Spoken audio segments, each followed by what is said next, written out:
Halo anak-anak, apa kabar?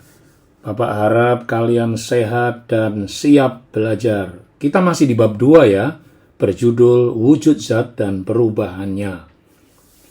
Materi adalah segala sesuatu yang memiliki massa dan menempati ruang. Segala sesuatu yang dapat diukur massanya dan terbukti menempati ruang tertentu, maka bisa dipastikan bahwa benda itu termasuk materi. Dalam bahasa yang lebih sederhana, jika suatu benda bisa diindra. Diindra itu dilihat, diraba, dirasa. Maka benda itu termasuk materi. Meskipun bukan berarti hal yang tidak bisa diraba seperti udara, itu bukan berarti tidak termasuk materi. Udara termasuk materi, karena udara memiliki massa dan menempati ruang. Nah, kita sudah masuk di topik B, wujud materi. Itu apa ya wujudnya? Pada topik B ini, anak-anak akan diarahkan untuk melakukan beberapa kegiatan meneliti terhadap wujud benda padat, cair, dan gas. Melalui kegiatan-kegiatan ini anak-anak bikin percobaan ya. Diharapkan kemampuan anak-anak dalam mengamati, kemudian mengumpulkan, mengolah data, dan mengambil kesimpulan tentang karakteristik atau sifat wujud zat ini. Anak-anak bisa lakukan. Kegiatan-kegiatan ini merupakan pemicu, pemantik rasa ingin tahu kalian. Jadi nanti kalian akan terbiasa meneliti sesuatu.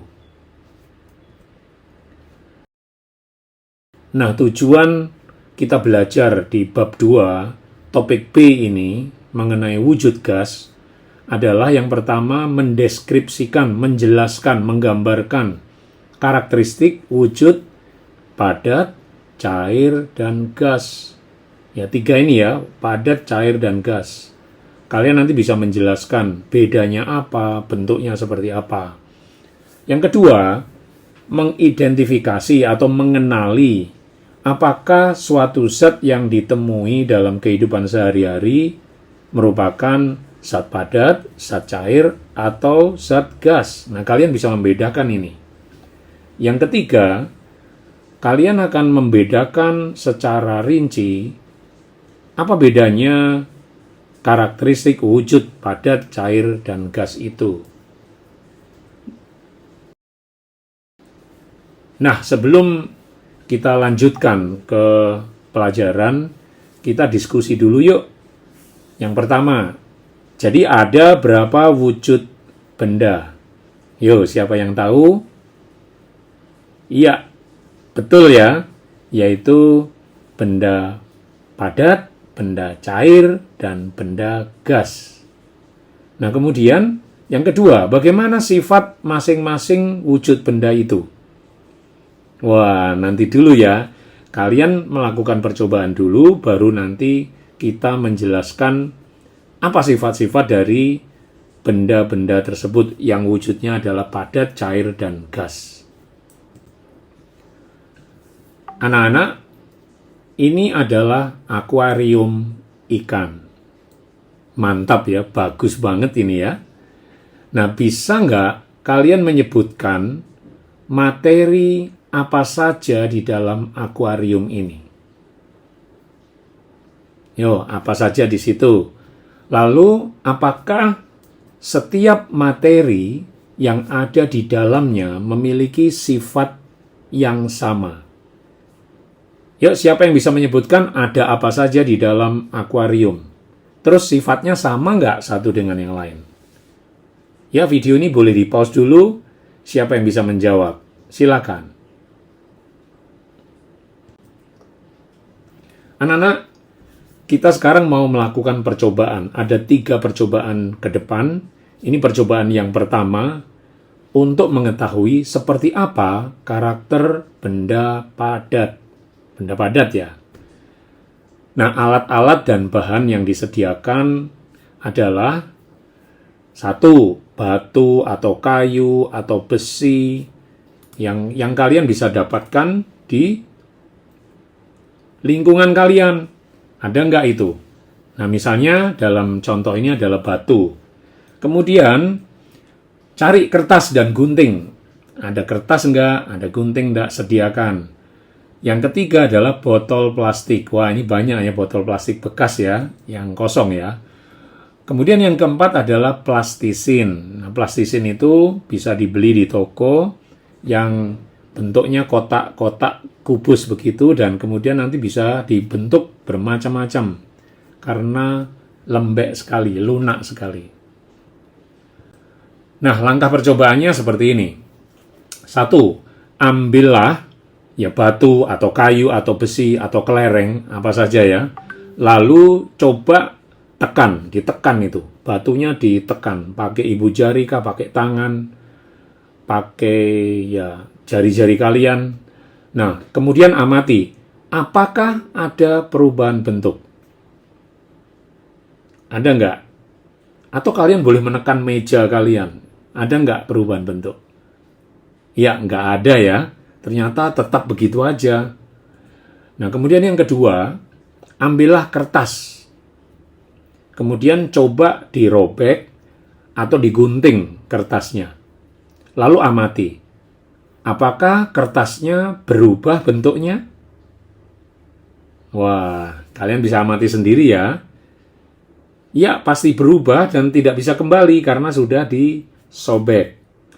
Kemudian yang ketiga, menurut kalian apakah kertas atau karton itu bisa kembali menjadi bentuk semula?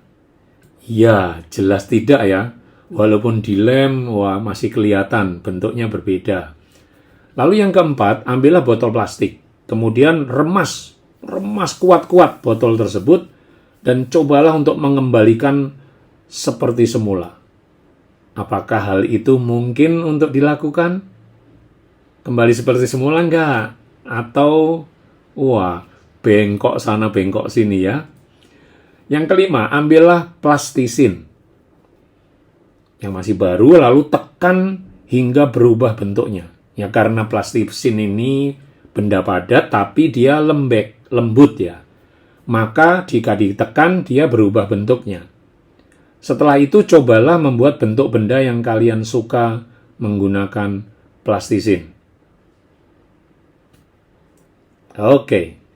Nah, kalian amati, nanti di lembar kerja, kalian boleh menjawab pertanyaan-pertanyaan yang diajukan di situ. Kemudian, kita masuk ke percobaan yang kedua. Mengenai seperti apa karakter benda cair. Alat dan bahan yang harus disediakan adalah gelas transparan. Ini gelas kaca ya, jangan gelas mug ya yang tidak kelihatan isinya apa. Ini gelas transparan.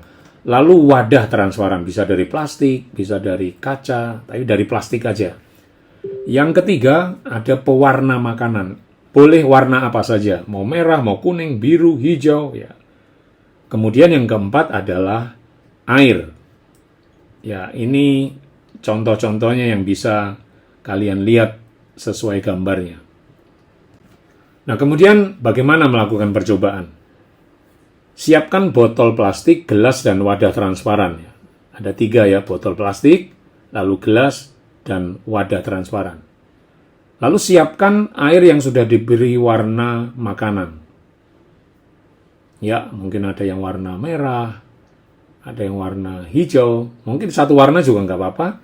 Lalu tuangkan air ke dalam setiap wadahnya. Ke botol, ke dalam gelas, dan ke wadah transparan tadi. Nah, saat menuangkan, coba amati bentuk dan gerakan air pada setiap wadah.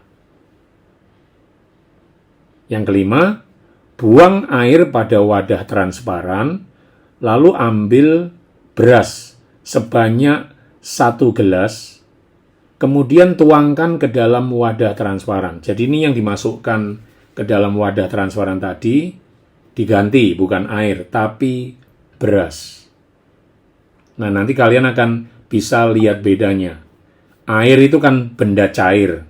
Nah, kalau beras, mengapa dia juga mengikuti bentuknya? Nah, nanti kalian bisa menjawab pertanyaan-pertanyaan yang ditanyakan di lembar kerja supaya kalian lebih memahami hal ini. Selanjutnya, kita akan melihat di pencobaan yang ketiga. Pada eksperimen atau percobaan yang ketiga, sebagai ilmuwan kalian menyiapkan balon 2 buah. Ya, balon yang jangan yang bocor ya. Boleh warna apa saja, boleh warnanya sama juga tidak apa-apa. Yang kedua, botol plastik bekas kosong 2 buah juga. Kemudian yang ketiga, pisau atau cutter ya. Yang keempat adalah penggaris. Nah, kemudian langkah percobaannya seperti ini. Yang pertama, pasangkan leher balon ke dalam bagian mulut botol dan masukkan balon ke dalam botol seperti yang tampak pada gambar ini. Ya, saya harap kalian mengerti, nanti akan bisa lebih mengerti kalau kita praktekkan. Kemudian yang kedua, coba tiup balon melalui mulut botol itu. Balonnya kan ada di dalam ya, nah ditiup melalui mulut botol itu. Kemudian amati apakah balonnya mengembang. Ya, kalian bisa jawab ini ya setelah kalian melakukan percobaan itu. Yang ketiga, lubangi dinding botol, bukan di dasar botol ya, tapi dindingnya bagian pinggir tapi agak bawah, menggunakan cutter, pisau, atau solder kawat panas dilubangi ya, sebesar sekitar setengah sentimeter atau 5 mm. Kecil aja, nggak usah besar-besar. Nah, kemudian yang keempat, coba tiup balon melalui botol. Yang pertama tadi kan tidak ada lubangnya ya. Nah, yang kedua, dilubangi. Amati apakah ukuran balon lebih besar dibandingkan ketika kalian melakukan pencobaan tahapan nomor 2. Nah, dari 2 botol yang kalian bandingkan ini bagaimana? Yang satu dilubangi, yang satu tidak. Bandingkan apakah yang dilubangi itu bisa balonnya ditiup lebih besar. Nah, sekarang yang kelima, letakkan botol lainnya di depan lubang yang kamu buat. Kemudian tiup lagi balonnya. Perhatikan botol kosong yang ada di depan lubang, apakah botol itu bergeser saat kamu meniup balon? Ya, kenapa bisa bergeser? Karena kena udara atau angin melalui lubang kecil tadi. Nah, tiuplah botol melalui lubang kecil. Sekarang dibalik, niupnya bukan dari bibir botol, bukan dari atas, tapi dari lubang itu. Perhatikan apa yang terjadi pada balon. Ya, kalian pasti bisa menjawab ini karena nanti setelah melakukan percobaan itu kalian akan tahu. Dan juga disediakan pertanyaan-pertanyaan untuk menjawab di percobaan ketiga ini. Apa yang membedakan antara benda yang berwujud padat, cair dan gas? Salah satu yang paling membedakan dari ketiga wujud zat ini adalah bentuk dan sifatnya. Mari kita pelajari. Seperti apa bentuk dan sifat zat padat? Zat padat memiliki bentuk dan volume yang relatif tetap. Seperti contohnya ketika kalian menekan kayu. Apakah bentuk kayunya jadi berubah? Apakah kayu bisa kalian tekan sehingga volumenya berubah dan menempati ruang yang lebih kecil? Tentu tidak. Zat padat memiliki bentuk tertentu yang tidak berubah-ubah meskipun diletakkan di dalam wadah yang berbeda-beda. Seperti contohnya batu ini. Ketika diletakkan dalam gelas, bentuknya tetap seperti batu. Begitu pula ketika diletakkan di dalam baskom, bentuknya juga tidak berubah. Volumenya pun tidak berubah. Seperti apa bentuk dan sifat zat cair? Coba perhatikan air yang dimasukkan dalam wadah yang berbeda-beda seperti gambar di samping ini. Apakah bentuk air di setiap wadah tersebut sama atau berbeda? Ketika kita menuangkan air ke wadah yang berbeda, maka air akan mengalir dan menempati wadah tersebut. Bentuknya akan berubah-ubah sesuai dengan wadahnya.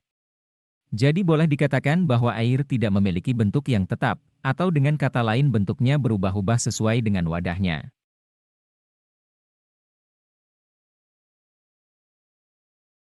Seperti apa bentuk dan sifat gas? Coba perhatikan balon-balon yang sudah diisi gas berikut ini.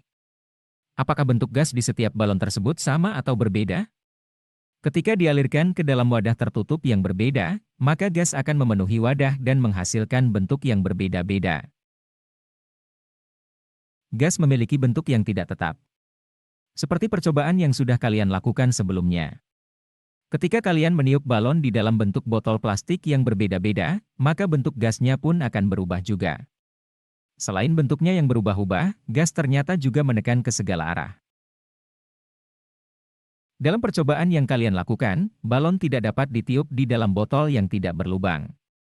Hal ini karena udara yang ada di dalam botol menahan kalian untuk meniup balon. Berbeda halnya ketika balon kalian tiup di dalam botol yang berlubang. Udara yang ada di dalam botol akan tertekan keluar dari lubang dan menyebabkan kalian bisa meniup balon. Ya, anak-anak, kalian luar biasa sudah melakukan 3 percobaan yang penting untuk melihat bagaimana sifat dan karakter setiap wujud benda, baik padat, cair, maupun gas. Nah, mari kita simpulkan apa yang sudah kita pelajari di topik B ini. Padat, cair, dan gas adalah 3 wujud materi yang sering kita temui dalam kehidupan sehari-hari. Tabel berikut ini memberikan gambaran perbedaan sifat-sifat yang berbentuk padat, cair, dan gas. Jadi misalnya begini, apakah sifat-sifat zat ini memiliki bentuk yang relatif tetap atau tidak berubah-ubah? Kalau padat, iya. Sifat zat padat bentuknya relatif tetap, tidak berubah-ubah. Kalau cair, oh dia berubah-ubah, jadi dia tidak tetap. Gas juga tidak tetap, dia berubah-ubah. Apakah memiliki kemampuan mengalir? Kalau zat padat tidak bisa mengalir. Kalau cair dan gas, iya. Lalu apakah volumenya relatif tetap? Kalau padat, iya. Dia tetap saja begitu volumenya. Kalau cair, ya betul. Tapi kalau gas, tidak. Karena ternyata gas itu bisa memuai, bisa mengecil juga. Ya, jadi volumenya tidak tetap. Setiap wujud zat memiliki sifat dan karakteristik dan kegunaan yang berbeda-beda. Ya, anak-anak, kita sudah menyelesaikan topik B pada hari ini. Dan untuk selanjutnya, di bahan ajar SD kelas 4 Kurikulum Merdeka, Ilmu Pengetahuan Alam dan Sosial, bab 4, topik C, kita akan belajar bagaimana wujud benda itu bisa berubah. Siap-siap dengan pelajaran berikutnya. Sampai jumpa.